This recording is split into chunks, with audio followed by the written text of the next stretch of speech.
Hi, this is Roger, thanks for dropping by. It's going to be a sunny day today. We've had a few dull days and a fair bit of rain. So today's going to be a sunny day apparently, as is the weekend, which means it's going to get warm in here. So I'm doing my orchid work today, which apart from watering the mounts is nothing, apart from what I'm going to film now, because I'm up to date with everything out here. Just watering the mounts. But today we're going to have a go at some of the Mini-Phalaenopsis. Now these are a set. I bought 4 and then went back and bought 4 more. So there's 8 of them. We're going to sort of monitor the work that we do on them and their progress and how they change, when and if they come back into bloom, all that sort of thing. And there's a separate playlist for these so that you can sort of follow their history via that playlist if you choose to do so. So, as I said, I'm getting the work done in here early. Literally, it's only just gone 9 o'clock. I'm not normally doing this sort of thing at this time of day. This is watering time normally, but as I said, apart from the few mounts that I've got, I haven't got any to do today.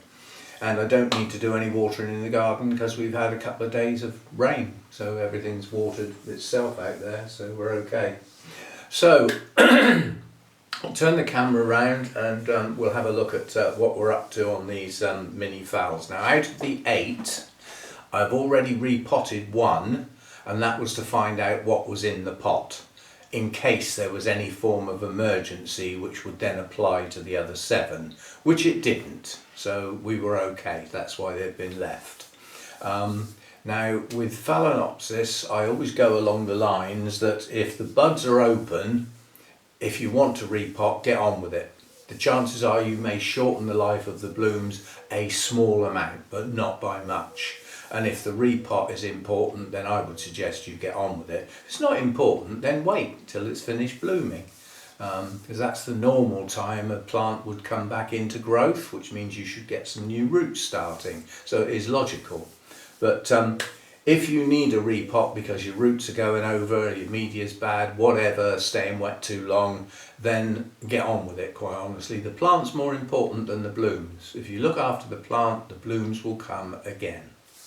So let's turn the camera around and see what we're up to.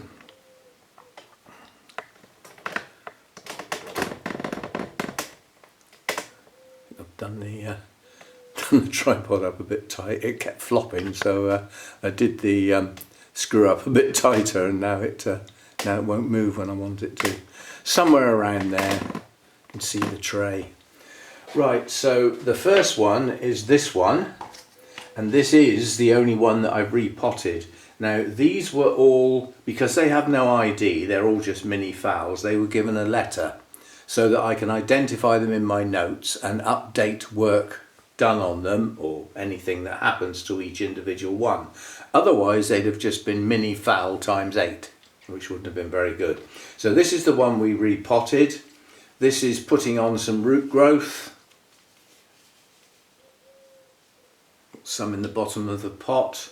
There are a couple of roots starting at the base of the plant, but all I want to do to this spike was cut because the blooms went over, but the spike is strong and healthy, so I cut that, and that's exactly what I want to do to this one. So I'm just literally going to move the clip down here below the branch, and then we will snip the spike.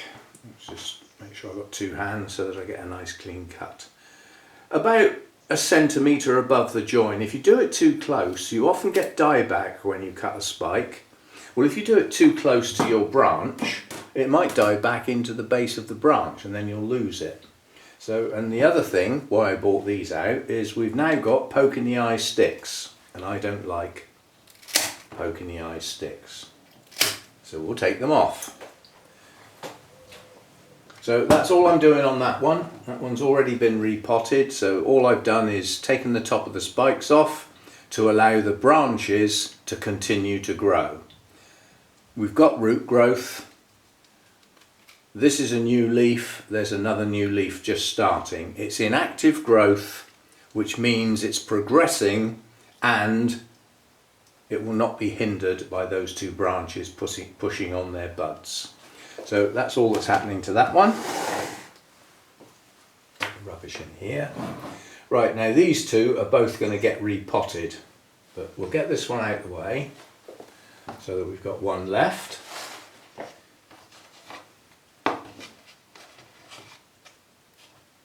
These haven't long been watered. Normally I would wait until a plant was virtually dry. Now, before we repot this spike has dropped all its blooms, it's dying back, it has a tiny little branch here at the base that I'm sacrificing. So this spike I'm going to take right off.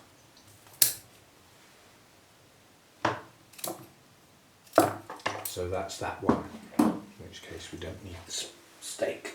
Chuck that down there. Which leaves this one, and I'm going to do the same with this as I've just done with the other one. These blooms are going over at the top, but the branch has only just opened these blooms and there is another branch. So I would normally put that clip there and take that off if I wasn't going to repot it. But as I am going to repot it, we'll take the stake out and put it back afterwards. I don't think it's necessary. These are self-supporting. Obviously to sell they need the spikes upright and for transport as well. So right, so this is just endearingly known as Mini-Phal H, and we'll have a look. I would imagine these are all going to be the same. They've all got a plug. Now these are all going to go back in the pot they came out of, but the pot will get a good clean in the meanwhile. In the meantime, I need to have a look at that. I was going to say, is that bugs? No, it's mould. You often get a bit of mould in a pot, and the problem with these is, you know, the temperatures are going to start dropping down soon, so they're going to lose their heat, which is their, you know, what they really enjoy. And as a consequence, media that stays wet a bit too long is often going to form some mould. Now this is the plug on these. It's a spongy type material, but at least it's not compacted moss. And to a degree, the roots are okay with it, but they won't be long term because it's going to stay wet. And it does come off very easily. It's just coming off in chunks, which is good. So there we are, that's that done. Oh, that one's hanging onto a root, there we go. So that's good. Now all we've got to do really is look for any dead or rotting roots. There won't be many, but there will be some. Most of them are in the centre where the plug was. So we can snip those.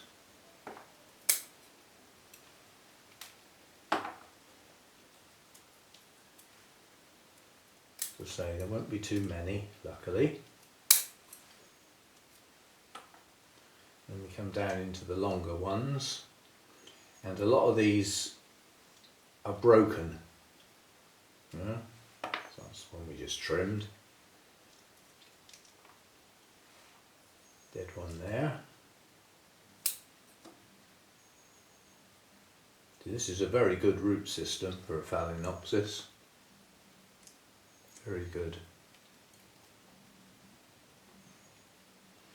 But as we've got some very long roots, this one's a bit manky, so I'm going to take it off quite high up. The reason being, I've got to get this back in the pot, and now that all these roots have untangled, they are likely to break trying to get them into the pot. They're better off trimmed. So there's a break in that one. They're better off trimmed, which encourages them to branch. Phalaenopsis hybrids, I won't say all because species possibly have some different roots. Probably not as strong as a lot of the hybrids.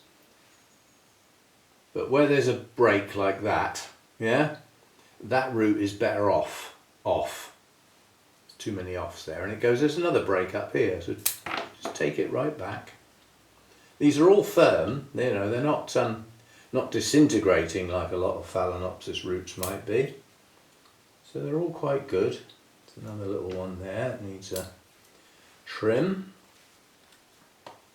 And I'm just turning the plant round because everything that I've done so far has been looking at it from one side.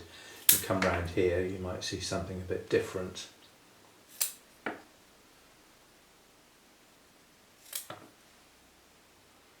Just looking for breaks in the velamen, because a lot of people might not know this is not the roots. These are not roots. I'll see if I can show you with that one, because that piece is broken. Just gently put that down. I'm just going to pull it. You might be lucky. Nope.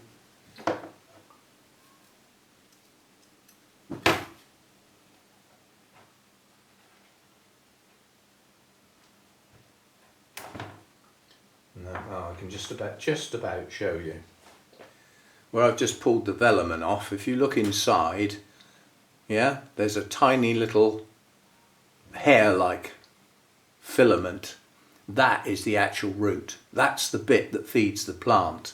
All of this stuff does is soak in moisture and nutrients if available and hold on to them so that the root can access them anytime it likes. And the beauty of the Phalaenopsis, because not many other orchids can do this, is when they're wet, when the velamen has soaked in water, it's green. When they're dry, they go a silvery colour, or a pale, very pale grey, silvery.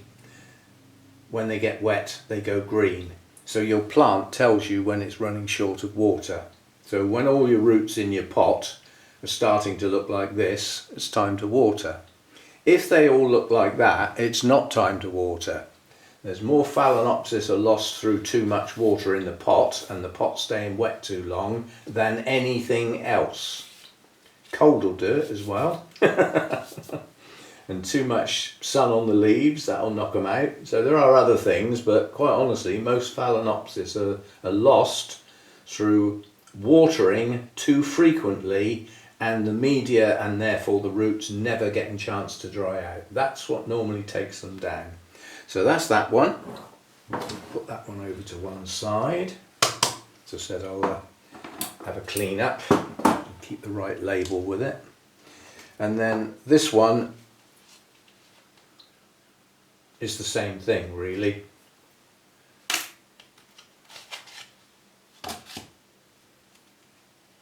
Except for on this one, both the spikes have gone, and so have the branches. So on this one, this will be the first one out of bloom. Because both of these bloom spikes are coming off. The branches have already bloomed. So this one will be without blooms. Take the spikes off as close to the base as you can, but not right up against the base, because again you can get some dieback and sometimes it will die back into the main stem, which you don't want. Right, same again, this one's just coming back into growth. We've got some root activity in here.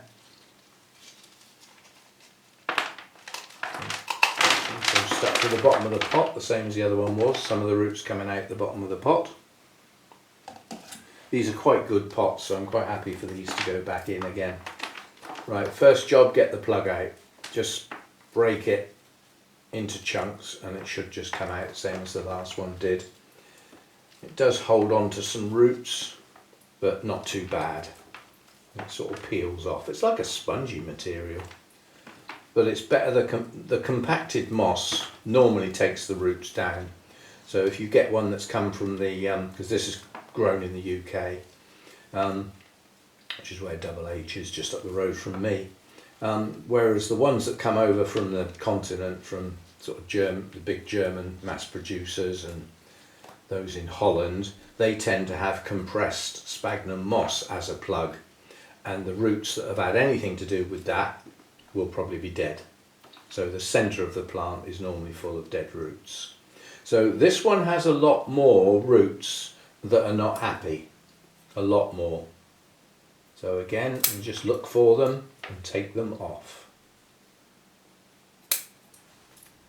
See, now that one was dead at the top but had started growing again.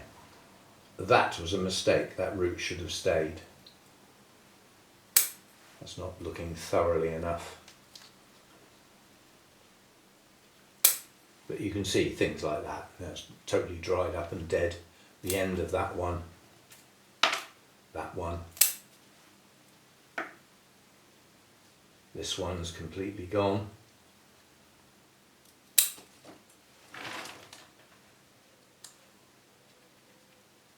That one's gone back up to there, but above that it's okay. That one's gone. So not so many roots left on this one after its trim, but nonetheless we've got some growing tips.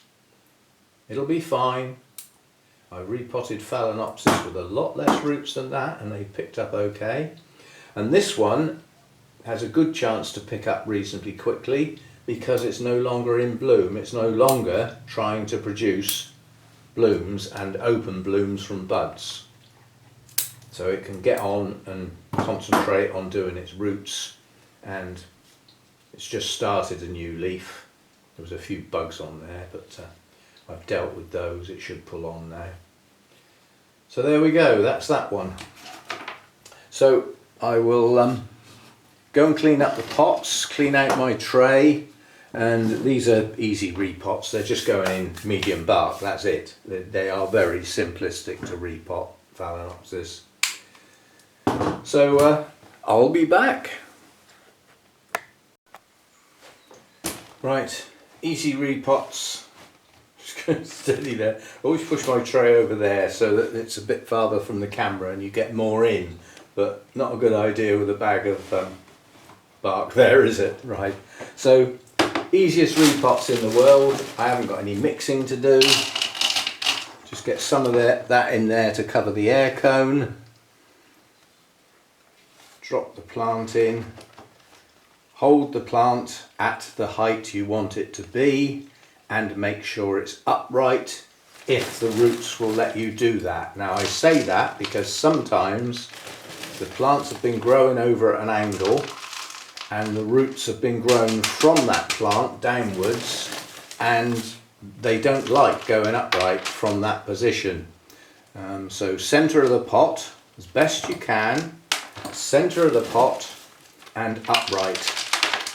That way the roots have got the most room to expand and the plant will look better for being upright than it will hanging over sideways.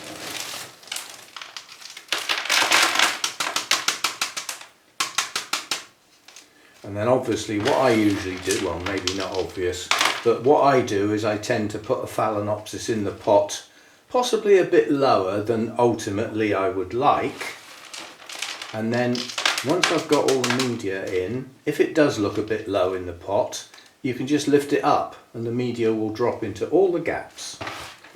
But the idea is that with bark you can bring the bark right up to the base of the plant. You saw these when I first bought them, and they were often potted with the first two leaves slightly buried in the media. Well, those are most often seedling leaves, so the chances are they're going to be the first to die and will fall off. So yeah, get the media up, right up to the base of the leaves. It's bark, it's not going to stay wet too long, it's new bark. Now if it was moss or something that held water quite a long time, then I wouldn't want to do that, but then I wouldn't be potting a Phalaenopsis in that media. So that'll do for that one. There's no gaps down here, the media's gone into all the little gaps there. The only thing I'm going to do with that is, where are those two stakes I took off? Oh no, we used two of the smaller ones. All I'm going to do is put a stake down there, like that. That's for this one because the roots weren't extensive on this one. And then I'm going to put another stake down there. This will do two things. It will hold the plant upright and hold it still. But what we don't want is poke in the eye material. So we'll take the length off, and then what I'm going to do is get a clip and clip those two stakes together like that. They will now hold that plant upright until such time as these roots get a grip on that bark. So that's all I'm going to do to that. I'm not going to water it. Those roots in there were green. And luckily we've got a root tip right near the edge of the pot, so we can monitor that to see how how and if and when the roots start growing again. I'm just going to see if I can get the scissors in there and get that root, because I missed it. It's making the place look untidy. So there we go, that's that one done, held in place by the two little stakes. Now in a pot that's that deep, it is possible to put a stake in and the stake will stay where you put it. When you've got smaller pots or shallower pots, there's normally not enough media to hold the stake still. So it defeats the object putting the stake in there. Often, another little tip, if you can, it doesn't always work, but if you plant the plant low enough that the first two leaves sit on the edge of the pot, they will hold the plant steady. Yeah. Anyway, so that's that one done. Back in its black pot, back in its tray, and find somewhere to put it. Back where it came from is a good idea. Where did it come from? I've forgotten. Came from over there on that low shelf. Right, so the next one, again, now this one's got quite a few more roots, and I might end up having to cut a few more in length just to get them in the pot to sit it nicely. In fact, I can see I'm going to need to do that, so we'll take that one back there, that one back to there, and those few. They will branch, don't worry. I know roots are deemed precious, but when you've got a lot of them, forcing them to branch, you end up with more by taking some off rather than less, if you see what I mean. And they branch quite quickly. Right, so we'll tuck that in. So why won't that go down? There's a root holding it up. Now this one will sit nicely with the first two leaves sat on the edge of the pot. So despite having a spike, it will quite happily probably be self-supporting. Oh, I love being able to pot straight out of the bag. Instead of all the mixing and judging how much of each bit and all that sort of stuff, you just chuck it straight in, straight out of the bag. Haven't got much of a gap down this side to get the media in. It's going in okay. Oh, we don't want that. That's wood. This bark isn't too bad for stuff that's not bark in it. The Orchids was starting to get quite bad. All sorts in there, bits of grass, bits of stick, thorns. Yeah, the old quality control was nowhere near as good as it once was. That was the best bark around at one point. I stick my neck out a bit, but I would safely say now it's not. It's not the best bark anymore. There's other stuff around that's as good. And that's partly because some of the other stuff has come up in the world, and partly because the Orchids has gone down.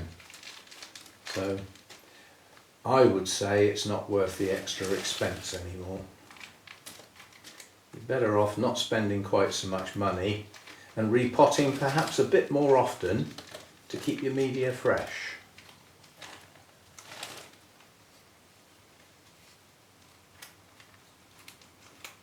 There we go, and that one's self-supporting. And I'm not going to bother staking that spike. There's no need. I mean, these blooms aren't going to be around too much longer anyway, if you think about it. The rest of the spike's gone over. We've got a few more to come here, but there'll only be 3 or 4 blooms on that. And if all of these go over and that hasn't developed much, I might take the spike off anyway. It's been repotted now. It's got a new leaf coming. It's more important to get the roots and the growth actually moving than worry about the blooms. So again, back in the black pot, keep the algae off, and find somewhere to put it. And that'll have to have somewhere new to go because that one came out of the kitchen. And I've rearranged the kitchen windowsill and there isn't room for it anymore. I've spread the plants out a bit. And because I cleaned my tray up before I started, this can go straight back in the bag. Like that. That goes back in the lounge. And then we do the quick hoover.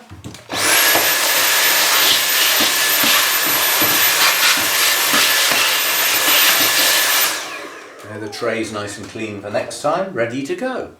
So there we go. Quick word on Phalaenopsis. These hybrids that come from the mass producers, they seem to like more light than it says in the ancient scrolls and the runes, you know, the tablets of stone, all that sort of stuff, the old sort of wordings that say these are shade lovers. And I find they do a lot better with good light. Keep the sun off the leaves unless you're absolutely certain they can take it, and that would need acclimatization. But yeah, early morning, late evening sun doesn't do them any harm. All you've got to do to see if the sun's too strong is feel the leaves. If they're warm to the touch, it's too much. They don't want it. Yeah, they lose more out of the leaves when that happens than they can regain from the roots. So they dehydrate, you know, and they can burn. And they look very unsightly when they burn, and it's normally the top two leaves that burn in the sun, and you've got to live with them for a long time. The top two leaves are the ones that have got to work their way down to become the bottom leaves before they come off. Yeah? So go steady, but good light, I find. They like warmth. If you can keep your daytime temperatures 25 to 28 degrees, they will be over the moon. With a drop down to sort of 21, 22 at night, that would be perfect. They don't need high humidity, 60% is fine. Normal air outside is often that good, you know. Got a little, you know, little gravel tray underneath, provide a bit of humidity perhaps, if you think you need it. And the other thing with these is that when they are producing stuff, be it roots, leaves or spikes or opening blooms, they need feed. These will not survive well on very low feed levels like some of the orchids do. These are mass-produced complex hybrids, and they are forced. All their lives they have spent having, I won't say industrial strength, but trade type feeds specifically geared up to their growth. They're forced and they're used to it. So you can feed them at reasonably high levels and frequently. The only time you don't feed them is if there's absolutely nothing going on. And if you keep those temperatures and the light right, that will be a rare occurrence. There'll always be something going on. There'll always be some active roots, there'll always be a new leaf come in, and there might be a spike, you know, every sort of 6 months or so. They will continuously keep going. The reason there would be nothing going on is your temperatures have dropped too much, or your day lengths are too short, or your light levels a bit lower than perhaps it should be. Any combination of that, you might get periods when they're doing nothing. When they're doing nothing, don't keep them wet, don't force the feed into them. Yeah, you won't force them back into growth by feeding. You wait for them to come into growth, then feed. Yeah, that way round. So, I mean, everybody says, oh, they grow like weeds, they're the easiest orchid in the world. You find experienced growers lose more of these than they do anything else because they tend to treat them like they're other orchids and they need something a bit different. They really do need to let those roots dry in the media in between the waterings. And if that takes 2 weeks, then your media is holding too much water for too long. Change your media, and the chances are you need to go up a grade in your bark. So if you're using medium and it's staying wet too long, chances are it's partly because your temperatures are lower, the plants are not growing as fast. Then do half medium, half large. Yeah, so change your media, yeah, and possibly change your watering practices as well. Don't water so often. They don't like staying dry too long. but they can take totally drying out. So you can let the pot and the roots go grey, silver, the pot's totally dry. They'll stay like that for a couple of days and not suffer to any great extent. Better not to, but you know, they're pretty sturdy stuff, quite honestly. Right, so Mini-Phalaenopsis, 2 repots and a bit of maintenance on the other one. And as far as the orchid work is concerned, I'm now going to water my mounts and shut the door. That's it out here for today. Work in the garden, however, has been put on hold because of the rain. I am talking with my head cut off. That's endearingly known as doing a Danny, although she doesn't do it anymore. Yes, I got the shed started out there and it's all gone on hold because of the rain. Now I'm expecting 3 sunny days consecutively now. So I'm going to use today to dry the wood out on the shed and get it dried out in the sunshine today. And then tomorrow morning early I will get out there with my stain and my paintbrush and start coating up until I've had enough. Yeah? And I'll do as much as I can. That should be the side of the shed that faces us. That will be half of it's been done where the bare wood was. It'll be a coat on that and the rest of it, so the whole of that side will get a coat. The front with the door and the window in it, which is a bit more fiddly because of the window, that needs the bare wood coated up and that allowed to dry. So that will be my first job, is to get that far. Then there's the fence to do, and all of that can be classed as bare wood because that's faded, you know, practically back to. So I'll do some of that if I still feel like it, but the shed's the more important thing. And I might even get a start this afternoon. If the sun is quite warm out there and strong, it's going to be on the front of the shed. But then it'll be later in the afternoon, and I very rarely feel like starting work later in the day. I'm one of those who likes to get up, breakfast job, get on with stuff, and then relax. That's how my mindset works.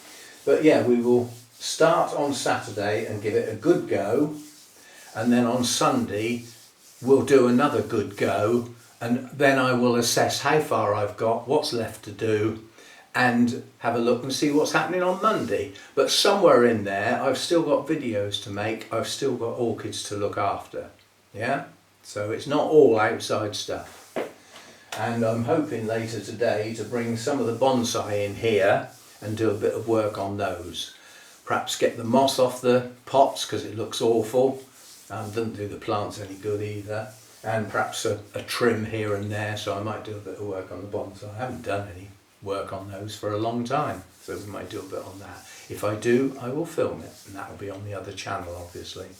So yeah, that's today's video, filmed early in the morning. It's 9:45 now, so that's half an hour has passed since I started, just over. And it wasn't all work, obviously. I've been cleaning pots and I've had a coffee as well. It's not all work. And I will see you in the next one, whatever that is. And it's a normal weekend this weekend. I'm not away, I've got nobody coming round.